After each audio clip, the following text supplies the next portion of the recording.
അല്ലാതെ അൻഷാ സാർ പറഞ്ഞ പോലെ ഞങ്ങളുടെ ഒരു കോമൺ ഫ്രണ്ട് ഉണ്ടായിരുന്നു. അദ്ദേഹം എന്നെ ഒരു ദിവസം അൻഷാ സാറിനെ പരിചയപ്പെടുത്തി. ഇങ്ങനൊരു അദ്ദേഹത്തിനൊരു സംഭവം പറയാനുണ്ട് എന്ന് പറഞ്ഞ് എന്നെ പരിചയപ്പെടുത്തി. അദ്ദേഹം വന്ന് എന്നോട് ഈ സംഭവം, ഈ യഥാർത്ഥ സംഭവം, ഒരു സംഭവം ഉണ്ടായിട്ടുണ്ട് എന്ന് എന്നോട് പറഞ്ഞു. അപ്പോൾ തന്നെ ഈ മാതൃഭൂമിയിൽ വന്നിരുന്ന ബിജുവിൻ്റെ ഇത് എന്നെ കാണിക്കുകയും ചെയ്തു. അത് കണ്ട ശേഷമാണ് ഞങ്ങൾ ആലോചിച്ചത് അതിലൊരു സിനിമയ്ക്കുള്ള സ്കോപ്പ് എന്തായാലും ഉണ്ട്. പിന്നെ അത് സമൂഹത്തെ അറിയിക്കേണ്ട ഒരു വിഷയം ഇതിനകത്തുണ്ട്. ഒരുപാട് ആളുകൾ അറിയേണ്ട ഒരു വിഷയമുണ്ട്. ഒരു മെസ്സേജുള്ളൊരു ഒരു സംഭവമാണ്. അപ്പോൾ അത് സിനിമാറ്റിക്കാണ്, അതേസമയം അതിനകത്തൊരു നല്ല മെസ്സേജും ഉണ്ട്. ആളുകൾ അറിയേണ്ട ഒരു വിഷയമാണെന്ന് തോന്നിയതുകൊണ്ടാണ് ഈ സിനിമയിലേക്ക് വന്നത്. ജീവൻ ചേട്ടൻ ചോദിച്ച പോലെ ഇതിൻ്റെ മറ്റൊരു വലിയ ചാലഞ്ച് എന്ന് പറയുന്നത് ഇതിൻ്റെ കാസ്റ്റിംഗ് ആയിരുന്നു. പ്രൊഡ്യൂസർ അഭിനയിപ്പിക്കുന്ന ഒരു വലിയ ടാസ്ക് ആയിരുന്നു. വേറെ അല്ല, ഞാൻ പറയുന്നത് ഇതിനകത്ത് റോഷൻ്റെ കാസ്റ്റിംഗ് അല്ല, റോഷൻ്റെ ഫാമിലിയോ ഒന്നും ഒരു കാസ്റ്റിംഗ് ഒരു വിഷയമായിരുന്നില്ല. പക്ഷെ അതിനേക്കാൾ അപ്പുറം നമ്മൾ കാണാത്ത, നമുക്ക് പരിചയമില്ലാത്തൊരു ഈ ഏരിയയിൽ നിന്ന് വരുന്ന ഒരു 3 ക്യാരക്ടേഴ്സ് ഉണ്ടായിരുന്നു. ഈ രാജു, ബോനേഷ് എന്ന് പറയുന്ന 2 ക്യാരക്ടേഴ്സും ശോഭയുടെ ക്യാരക്ടറും. ഇത് നമ്മൾ സ്ഥിരമായിട്ട് കണ്ടിട്ടില്ലാത്ത, മലയാളത്തിൽ നമുക്ക് അറിഞ്ഞുകൂടാത്ത കുറച്ച് ക്യാരക്ടേഴ്സാണ്. ഇവരെ മലയാളത്തിലെ ഏതെങ്കിലും ആക്ടേഴ്സിനെ വെച്ച് ഇവരെ പ്രസൻറ്റ് ചെയ്താൽ ഒരുപക്ഷെ നമുക്ക് പരിചിതമായിട്ടുള്ള മുഖങ്ങളായിട്ട് തോന്നും. അപ്പോൾ അവരെ എങ്ങനെ കാസ്റ്റ് ചെയ്യുമെന്നുള്ളൊരു ചലഞ്ചായിരുന്നു. അപ്പോൾ അതിനുവേണ്ടിയുള്ള ഞങ്ങളുടെ അന്വേഷണമാണ് ഈ വിനോദ് സാഗറിലേക്കും ഹരീഷിലേക്കും പിന്നെ ശ്രുതി മേനോനിലേക്കും ഞങ്ങളെ കൊണ്ടെത്തിച്ചത്. ബിജു ഇതിനെപ്പറ്റി എന്തെങ്കിലും 2 വാക്ക് പറയണമെന്ന് വിചാരിക്കുന്നു. ഞാൻ ഈ സിനിമയുടെ ഭാഗമാണോ എന്ന് ചോദിച്ചാൽ അല്ല. അതുകൊണ്ട് തന്നെ ഞാൻ ഈ സിനിമ കാണാൻ ഭയപ്പെട്ടിരുന്നു. കാരണം അൻഷാദ് പറഞ്ഞതുപോലെ അൻഷാദിനെ ഞാൻ അടുത്ത ഒരു ആളൊന്നും ആയിരുന്നില്ല.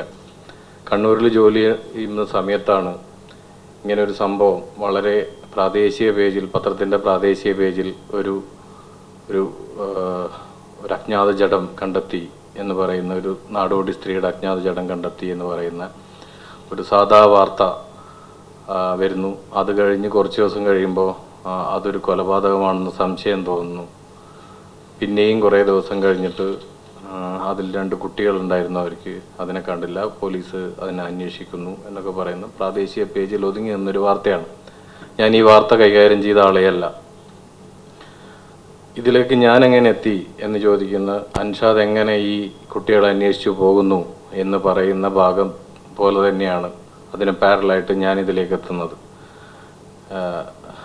ഞാനൊരു പോലീസുകാരനാണെങ്കിലും എനിക്ക് മക്കളുണ്ട്, ഞാനൊരു സൊസൈറ്റിയുടെ ഭാഗമാണ്, അതുകൊണ്ട് ഞാൻ മനുഷ്യത്വപരമായി അന്വേഷിക്കാൻ ഇറങ്ങി എന്നാണ് അൻഷാദ് പറഞ്ഞത്. ഞാൻ ജോലി കഴിഞ്ഞ് വീട്ടിലെത്തുമ്പോൾ വൈഫ് എനിക്ക് ഈ പറയുന്ന ആര്യൻ്റെ, ആ പേര് പറയാമോന്ന് എനിക്കറിയില്ല, ആ കുട്ടി ഇപ്പോഴും മനസ്സിൽ കിടക്കണമെന്ന് പറഞ്ഞു. എൻ്റെ പ്രായമായിരുന്നു എൻ്റെ മോനും, അന്ന് 5 വയസ്സോ 6 വയസ്സോ പ്രായം. വൈഫിനോട് ആ കുട്ടികളെന്തായി എന്ന് ചോദിക്കും. ഞാൻ ഏത് കുട്ടി? അല്ല, ഇരുട്ടിയിൽ വെച്ച് കാണാതായേ, അതെന്തോ അന്വേഷിക്കുന്നുണ്ട് എന്ന് പറയാണ്.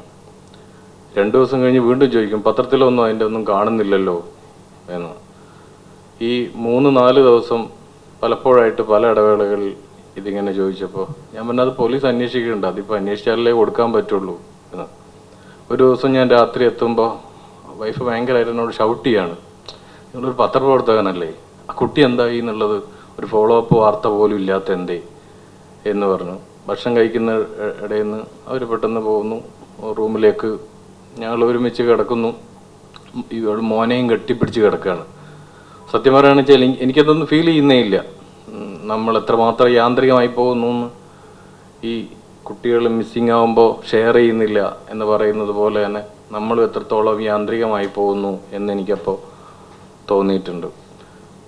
രാത്രി ഒരു 2 മണി 3 മണിയൊക്കെ ആയപ്പോൾ ഞാൻ പെട്ടെന്ന് ഉറക്കി ഞെട്ടി നോക്കുമ്പോൾ വൈഫിനെ കാണാനില്ല. അപ്പം ഞാൻ ആകെ പേടിച്ചു. മോനെ നന്നായി പുതപ്പിച്ച് കിടത്തിയിട്ടുണ്ട്, വൈഫിനെ കാണാനേ ഇല്ല. ഞാൻ പെട്ടെന്ന് ചാടി പുറത്തിറങ്ങാണ്. പുറത്തിറങ്ങുമ്പോൾ ഹാളിൽ റൂമുകളുടെ എല്ലാ വാതിലും അടച്ചിട്ട് TV ഓൺ ചെയ്ത് അവളിരിക്കുകയാണ്. അപ്പം ഞാൻ ചോദിച്ചു, ഇതെന്താ?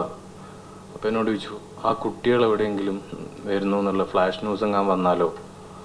അപ്പം ഞാൻ മുമ്പ് ടെലിവിഷനിൽ വർക്ക് ചെയ്തത്. ഞാൻ പറഞ്ഞിട്ട് 12 മണിയാകുമ്പോൾ എല്ലാം അവസാനിപ്പിച്ചു പോകും, ഞാൻ നാളെ ഫോളോ അപ്പ് ചെയ്യാം, അത് നീ വാ എന്ന് പറഞ്ഞിട്ട്. അപ്പോഴാണ് ഒരു സ്ത്രീക്ക്, അല്ല ഒരു അമ്മയ്ക്ക്, ഒരു സാധാ ഒരു വായനക്കാരിക്ക് അല്ലെങ്കിൽ ഒരു വ്യക്തിക്ക് എത്രമാത്രം ഇത് ഫീൽ ചെയ്യുന്നുണ്ട്, നമ്മൾ നിസ്സാരമായി തള്ളുന്ന ഒരു കാര്യം എന്ന് എനിക്ക് തോന്നി. അന്ന് മുതലാണ് ഈ വാർത്തയെ ഞാൻ ശ്രദ്ധിക്കാൻ തുടങ്ങിയത്. ഞാൻ പിന്നെ ഫോളോ ചെയ്യുന്നുണ്ട്. ഞാൻ വാർത്തയായിട്ടൊന്നും കൊടുത്തിട്ടില്ല. ഈ കുട്ടീനെ കിട്ടി എന്ന് പറയുമ്പോൾ ഞാൻ എൻ്റെ ഫോട്ടോഗ്രാഫറായിട്ട് ഇരിട്ടി സ്റ്റേഷനിലേക്ക് പോവാണ്. എൻ്റെ മുന്നിൽ അൻഷാദോ അന്വേഷണമോ അല്ലെങ്കിൽ ഈ കേസോ ഒന്നുമല്ല. എനിക്ക് ആ കുട്ടികളുടെ, എൻ്റെ മോനെ തന്നെ എനിക്ക് ഫീൽ ചെയ്യായിരുന്നു.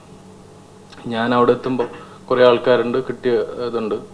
അപ്പം ഞാൻ ഈ ഒരു സൈഡിലേക്ക് മാറി നിന്നിട്ട് ഞാൻ ഈ മോനെ ഇതിനെ വിളിച്ച് ഞാൻ ചോദിക്കുകയാണ്, നീ പേടിച്ചിട്ടുണ്ടായിരുന്നോ? അൻഷാദിനോടല്ല ഞാൻ സംസാരിച്ചത്.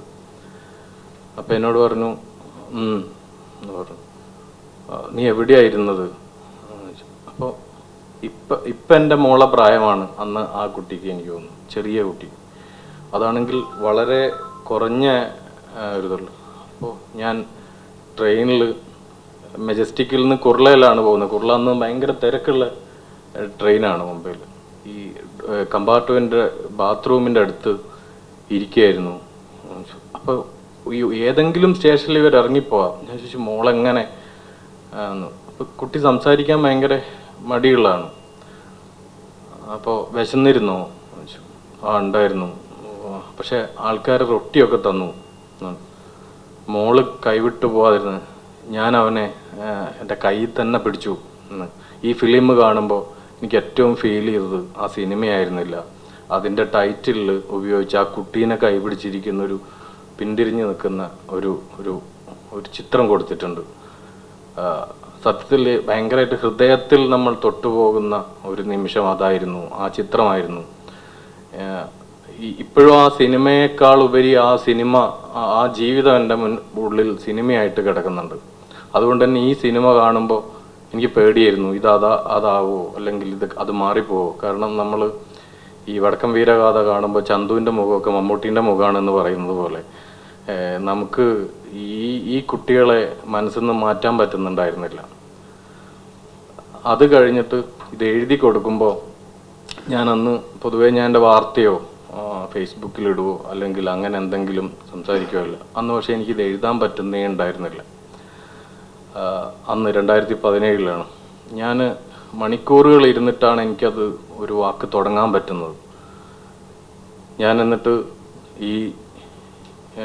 അത് എഴുതുമ്പോൾ ഞാൻ എൻ്റെ ഫേസ്ബുക്കിൽ എഴുതിയിട്ടുണ്ട്,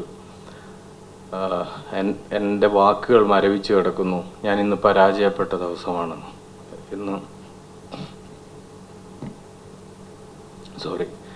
എന്ന് എഴുതിയിട്ടുണ്ട് അതിനകത്ത്. അതേപോലെ ഈ സ്റ്റോറിയുടെ അവസാനം ഞാൻ എഴുതുന്നുണ്ട്, ഈ മകന് എന്നും ഈ സഹോദരിയെ ഇതുപോലെ ചേർത്ത് പിടിക്കാൻ പറ്റട്ടെ എന്ന്. അത്രയും വൈകാരികമായി നമുക്കൊരു കുട്ടിയെ ഉള്ളിലേക്ക് കൊണ്ടു നടക്കാൻ പറ്റുന്നു എന്നുള്ളതാണ് ഈ ഇൻസിഡൻറ്റിൻ്റെ പിന്നാമ്പുറം. അത് ഒരു വാർത്തയിലും അങ്ങനെ അത്തരമൊരു വൈകാരികത ചെയ്തിട്ടില്ല. അതിന് കാരണം നമ്മളും യാന്ത്രികമായി പോകുന്നു എന്നുള്ളതാണ്, പോലീസും യാന്ത്രികമായി പോകുന്നു എന്നുള്ളതാണ്. അതിനപ്പുറം മനുഷ്യത്വത്തിൻ്റെ ഒരംശം, എൻ്റെ ജീവിതത്തിൽ ഇതിങ്ങനെ ആയിരുന്നെങ്കിൽ എങ്ങനെയാകും എന്നൊരു പോലീസുകാരന് തോന്നുമ്പോഴാണ് ഇതിൻ്റെ മറ്റൊരു വശത്തിലൂടെ അന്വേഷിക്കാൻ പറ്റുന്നത്. അങ്ങനെ ഒരു പത്രപ്രവർത്തകന് തോന്നുമ്പോഴാണ് അതിൻ്റെ മറ്റൊരു വശം അന്വേഷിക്കാൻ തോന്നുന്നത്. അത് കണ്ടപ്പോൾ റിയാലിറ്റിയോട് യാഥാർത്ഥ്യം പുലർത്തി ഒരു സിനിമ ചെയ്യണമെന്ന് ഒരു സംവിധായകനും തിരക്കഥാകൃത്തനും സർവോപരി ഒരു നിർമ്മാതാവിനും തോന്നുമ്പോഴാണ് നല്ലൊരു സൃഷ്ടി ഉണ്ടാവട്ടത്. എന്തായാലും ഇത് നന്മയുള്ളൊരു ചിത്രമാവട്ടെ, ഈ രണ്ട് മക്കൾക്കും ഭാവിയിലും നന്മയുണ്ടാവട്ടെ എന്ന് മാത്രം ഞാനും പറയുന്നു. സാമൂഹ്യ പ്രതിബദ്ധതയുള്ള ഒരു വിഷയം കൈകാര്യം ചെയ്യുന്നതിന് പൈസ മുടക്കുകയും ഈ വിഷയം അച്ചടക്കത്തോടു കൂടി കൈകാര്യം ചെയ്ത സംവിധായകൻ, പിന്നെ ഉത്തരവാദിത്വ ബോധമുള്ള പോലീസ് ഉദ്യോഗസ്ഥൻ, വളരെയധികം പ്രയത്നമെടുത്ത് തിരക്കഥ എഴുതി തിരക്കഥാകൃത്ത്, അഭിനേതാക്കൾ, എല്ലാവർക്കും നന്ദി പറയുന്നതിനായിട്ട് പ്രസ് ക്ലബിൻ്റെ മുൻ സെക്രട്ടറി രാജേഷ് രാജേന്ദ്രൻ ഷെട്ടി. വളരെ അവിചാരിതമായിട്ടാണ് ഈ ഒരു നന്ദി പറയുന്നതിലേക്ക് ഞാൻ എത്തിയത്. ഞാൻ പോകുമ്പോൾ നമ്മുടെ അടുത്ത് സ്റ്റാഫ് പറഞ്ഞത് പത്രസമ്മേളനം നടക്കുന്നുണ്ട്, ഒന്ന് കെയർ ചെയ്യണം എന്ന് പറഞ്ഞു. ഞാൻ ശരിയായിട്ട് പറഞ്ഞാൽ ഇന്ന് ഈ സിനിമ കാണാൻ വേണ്ടിയിരുന്നതാണ്. പക്ഷേ മുൻ നിശ്ചയിച്ച പ്രകാരം എനിക്ക് രാവിലെ ഒരു യാത്രയുള്ളതുകൊണ്ട് അതിന് കഴിഞ്ഞില്ല. പക്ഷേ എന്നിരുന്നാലും വളരെ സന്തോഷം തോന്നുന്നു. കാരണം ഒരു പത്രപ്രവർത്തകൻ്റെ ഒരു സൃഷ്ടിയിൽ മൂലം ഉണ്ടായിട്ടുള്ള ഒരു സൂപ്പർ വർക്കാണെന്ന് എനിക്ക് തോന്നുന്നു. ഞാൻ ഈ സിനിമ കണ്ടില്ല, പക്ഷെ എന്നിരുന്നാലും ഇപ്പം എല്ലാവരും ഒരു ക്യൂരിയോസിറ്റി ഉണ്ടാക്കി വെച്ചിട്ടുണ്ടല്ലോ. എന്താണെന്ന് വെച്ചാൽ ഈ കാണാൻ തോന്നുന്നുണ്ട് സിനിമ. അതാണ് എൻ്റെ പ്രധാന കാര്യം. പിന്നെ നായകനോട് ആരും ഒന്നും ചോദിച്ചില്ല. ചോദ്യം വന്നിട്ടില്ലല്ലേ? ശരി, സോറി. അപ്പോൾ സംവിധായകൻ പത്മകുമാർ, നിർമ്മാതാവ് സന്തോഷ് ത്രിവിക്രമൻ, തിരക്കഥാകൃത്ത് നിഖിൽ കെ മേനോൻ, പിന്നെ റിയൽ ഹീറോ അൻഷാദ്, എല്ലാവർക്കും ഒറ്റ വാക്കിൽ നന്ദി. പിന്നെ ഈ പത്രസമ്മേളനം കവർ ചെയ്യാനെത്തിയ എല്ലാ മാധ്യമ പ്രവർത്തകർക്കും എൻ്റെ കഥയെന്ന് പറഞ്ഞാൽ നന്ദി.